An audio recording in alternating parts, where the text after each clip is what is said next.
자신에 대해서 어떻게 생각하세요? 천재적인 소질이 있다는 생각이 드시나요? 네, 하나님은 모든 사람들에게 대단한 소질을 주셨다고 하죠. 그게 이제 주일학교 학생들 여름 성경학교나 그럴 때 자주 듣는 말씀 달란트 비유. 하나님, 그러니까 어떤 주인이 자기 종들에게 한 달란트부터 해서 5달란트까지 그 종들에게 맞게 이렇게 달란트를 줬는데 그걸로 이제 나중에 결산을 하는 그런 이야기들이 있죠. 근데 우리 보통 그 이야기를 보면 한 달란트 받은 사람이 꼭 자기 같은 생각이 들어요. 그래서 저도 제가 그 이야기를 읽었을 때 제가 5달란트를 받았다는 생각은 들지를 않았었거든요. 요즘에 제 주변 사람들이 그래요. 제가 5달란트 받은 사람이라고. 저는 그런 생각이 들지 않거든요. 다 각각 사람들이 그런 마음이 있는 것 같아요. 자기가 가진 것은 작게 보이거든요. 가진 게 작으니까 별로 할 게 없어요. 별로 할 게 없고, 다른 사람들 부럽고. 그래서, 나는 능력이 별로 없구나. 그냥 이렇게 생각하게 되는 것 같아요. 그런데 그 한 달란트가 얼마인지를 저희 교회 목사님이 한번 얘기를 해주셨거든요. 금 한 달란트인데요. 그게 오늘날로 치면 작게 잡아도 10억이 넘는데요. 한 20억 정도 하는 거래요. 여러분들 중에서 혹시 20억 이상 재산을 가지신 분들 계신가요? 물론 엄청 부자이신 분들도 있을 텐데 부모에게 물려받지 않았는데 자기 자신이 벌어가지고 20억 이상 가지고 계신 분들 하면은 거의 자수성가 하신 분들이죠. 그런데 하나님께서 사람에 대해서 말씀하실 때 우리 모든 사람들에게 한 20억 주면 되는 달란트들을 주셨대요. 다 깔고 앉아 있는 거죠. 제가 예전에 어떤 사람 이야기를 들었는데 그분이 이제 미국에서 농장을 하시던 분이었는데 정말 농장이 일이 잘 되지를 않고 열심히 살았지만 아무 소득도 없어서 막판에 그분이 쓸쓸하게 자기 농장에서 혼자 돌아가셨거든요. 빚에 쪼들리다가. 근데 나중에 그 농장이 이제 그 사람 죽으니까 다른 사람 손에 넘어가잖아요. 다른 사람이 그 농장을 소유를 해서 그 농장을 열심히 이렇게 개간을 하고 알고 보니까 그 농장이 어마어마한 유전지대였대요. 그래서 그 후임자로 이제 그 농장을 인수받은 그분은 그 유전을 발견해서 완전 거부가 되었죠. 그러면 거꾸로 보면 처음에 그 유전에서 빚에 쪼들려 갖고 쓸쓸하게 돌아가신 분은 돈을 깔고 앉아서 돌아가신 거예요. 하나님은 그분에게도 유전을 주신 거였거든요. 그런데 그분이 그걸 모른 거죠. 근데 이것이 아주 뼈있는 이야기라는 생각이 들었어요. 저와 여러분 모두 한 사람 한 사람 다 하나님이 주신 어마어마한 그런 재능들을 깔고 앉아가지고 아무것도 없어서 힘들어하지 않나. 그럴 수도 있다. 그런데 특별히 우리는 예수를 믿는 사람이기 때문에 하나님의 선하심을 알죠. 선하신 하나님이 당신의 자녀들에게 아무것도 없이 빈손으로 깡통으로 이 세상에서 이 험악한 세상을 살아가게 하시는 않으셨을 것이라는 믿음 필요한 것 같아요. 잠언서에 제가 여기 썼는데 잠언서 22장 29절에요. 조금 별로 매력적이지 않은 구절이에요. 무슨 구절이냐면 너희가 자기 일에 힘쓰는 자기 산업에 힘쓰는 자를 보았느냐 이런 자는 왕 앞에 설 것이요 천한 자 앞에 서지 아니하리라 이런 말이 있어요. 자기 산업에 힘쓰는 자, 자기 일에 힘쓰는 자를 보았느냐 그는 왕 앞에 설 것이요 천한 자 앞에 서지 아니하리라. 이 말씀이요 그냥 너무 오래 수천 년 전의 말씀이라 좀 저희들한테 딱 와닿는 어떤 표현이 아니라서 그렇지 자세히 읽어보면 대단한 말씀이에요. 왕 앞에 선다 자기 산업에 힘쓰는 자를 보았느냐. 그러니까 자기가 지금 하고 있는 일, 자기가 가지고 있는 것, 자기 재능, 지금 현재 하고 있는 그 일, 내 적성에 좀 안 맞는 것 같아도 내가 하고 있는 지금 현재 있는 이 일에 정말 최선을 다하면 그 일만 해도 너무너무 크게 성공한다는 거예요. 왕 앞에 선다라는 것은 성공한다는 얘기거든요. 천한 자 앞에 서지 아니하리라. 아주 좋은 동네에 가서 귀한 사람들 사이에 같이 어울리게 된다. 이제 그런 이야기로 받아들이면 되는 것 같아요. 낮에 이제 식당에 가서 밥을 먹잖아요. 저도 이제 낮에 일을 하니까 점심은 꼭 사 먹게 되는데 식당에 가서 밥을 먹으면 음식을 참 잘하는 분들이 있어요. 정말 맛있는 음식점이 있거든요. 그런데 길거리에 있는 그 수많은 음식점들 중에서 정말 맛있는 음식을 한다라고 이렇게 방문객들한테 그런 머릿속에 인상을 딱 주는 식당은 잘 없어요. 그런데 우리 평범한 사람들 밥을 점심 한 끼를 먹고 오후에 일을 해야 되는 직장인들 입장에서는 점심 한 끼 맛있게 먹는 거 굉장히 중요하거든요. 식당 주인 입장에서는 그 한 사람 와서 밥 먹고 가는 거 뭐 만 원도 안 되는 돈, 안산에는 점심값이 만 원 안 하거든요. 만 원도 안 하는 그 돈 가볍게 생각하실 수 있는지도 모르겠지만 점심을 먹는 입장에서는 맛있는 거 먹고 싶어요.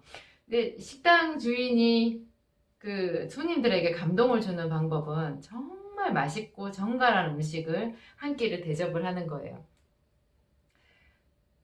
도배사가 어떻게 사람들에게 감동을 줄 수 있을까요? 도배를 잘 하는 거거든요.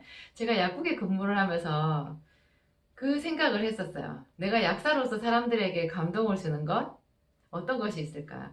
정말 약에 대한, 건강에 대한 생각으로 좋은 아이디어들, 좋은 지식, 정말 사람들에게 어떤 필요한 그런 것으로 내가 무장을 하고 있어야 되겠다.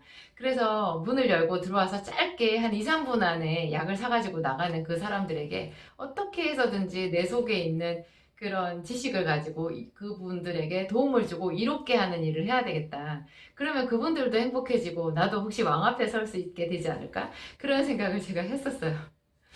그 조그만한 그 약국, 정말 네모난 유리상자 같이 생긴 그 약국 안에서 제가 수십 년을 지내면서 제 나름대로 살아가는 어떤 의미를 두고 제 인생을 빛나게 하는 방법을 나름대로 고심 끝에 찾아낸 거예요. 내가 이 자리에서 정말 의미 없이 달라는 약 그냥 주고 그날 매출에 울고 웃고 하면서 내 인생 이렇게 잠겨버리게 하고 싶지는 않은 거예요. 조금 더 의미 있게 기쁘게 보람되게 하나님을 기쁘시게 다른 사람들을 행복하게 나도 보람있게 그렇게 살기 위해서는 제가 벗어날 수 없는 그 약국 안에서 의미를 찾아야 되더라고요. 정말 열심히 제가 벗어나고 싶었던 그 약국이었지만 그 안에서 최선을 다해서 약에 대해서 공부하고 사람들에게 어떻게 하면 신뢰감을 줄 수 있을까 그런 생각들을 했던 것 같아요. 그래서 제가 요즘에 사람들에게 사랑을 많이 받고 있지 않을까요? 그런 마음이 들어요. 예수님도 목수로 계셨고, 무엇보다도 제가 여러분들에게 말씀드리고 싶은 게 다윗이시거든요. 다윗이 그 골리앗을 무찌르면서 그 물돌매질을 해서 그 골리앗의 이마에 정통으로 그 돌이 박히게 해서 그 거대한 장수인 골리앗을 무찔렀잖아요. 그것으로 해서 다윗이 일약 스타덤에 오르고 나중에 왕이 되는 그런 큰 영광까지 입게 되거든요. 그런데 그 전에 본래 베들레헴에서 살았던 다윗은 무슨 일을 하는 사람이었느냐? 다윗은 양을 치는 양치기였어요. 아버지의 8명의 아들들 중에서 막내로 가장 인정받지 못하고 형들에게도 무시당하고 그러면서 그냥 들에서 양을 치는 그것도 자기 양도 아니고 아버지의 양을 치는 양치기였는데 얼마나 열심히 그 양을 쳤는지 나중에 그 골리앗을 무찌르려고 자기가 자원하고 나섰을 때 그 당시 왕이었던 사울 왕 앞에서 이 소년 다윗이 하는 말을 보면은 다윗이 어떻게 살았는지를 짐작할 수 있어요. 이게 사울 왕이 보기에 너무 다윗이 소년인 거예요. 17세 소년인데 자기가 그 거대한 장군 골리앗 장군을 무찌르겠다고 나온 거예요. 나와가지고 자원을 하니까 왕이 보면 어이가 없죠. 얼굴빛도 볼이 약간 불그레한 복숭아빛인 그런 소년인 거예요. 그러니까 네가 어떻게 저 장군을 이길 수 있겠느냐 그렇게 말하니까 다윗이 자기가 자기 아버지의 양떼를 칠 때 사자와 곰 발톱에서 양들을 꺼냈다는 거예요. 자기가 사자와 곰과 싸워서 양들을 지켜냈다라는 거예요. 근데 자칫하면 그 양을 지키는 게 아니라 자기 목숨을 잃게 될 그런 상황에서 매번 하나님이 자기를 지켜줬기 때문에 이 전쟁에도 이 싸움에도 자기가 나가볼 수 있다고 이제 그런 이야기를 하거든요. 그거를 잘 읽어보면 여러분 10대 소년이었던 다윗이 얼마나 그 하잘것없는 목동으로서의 자기의 삶을 성실하고 신실하게 살았는지를 우리가 알 수 있거든요. 하나님은 그런 것을 보시는 것 같아요. 다윗은 그뿐만 아니라 그 목동으로 지내면서 수금을 연주하는 것을 배웠잖아요. 그래서 다윗이 수금을 연주하면 악신이 떠났거든요. 그래서 사울 왕이 그 악신에 이렇게 고통당하고 괴로워할 때 소년 다윗이 가서 수금을 연주하면 그 수금 연주 자체가 이제 하나님을 찬양하는 찬양이 되는 건데 그게 얼마나 영감이 있었던지 사울 왕을 누르던 악신들이 떠나갔다고 해요. 그러니까 하나님을 찬양하고 하나님께 기도하고 또 자기 일이었던 양을 치는 그 일, 양들을 보호하는 일, 양들을 얼마나 어떻게 하면 고맥에서 그 사자에게서 이 양들을 지켜내고 한 마리라도 더 지키고 잃어버리지 않을까 해서 다윗이 찾아낸 게 그 물돌매질이잖아요. 물매로 이제 그 사자와 곰을 죽이는 거였죠.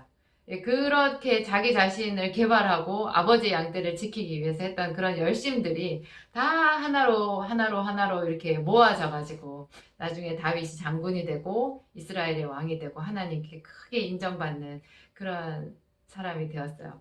그러니까 저는 그 천재에 대한 열등감이 굉장히 많았거든요.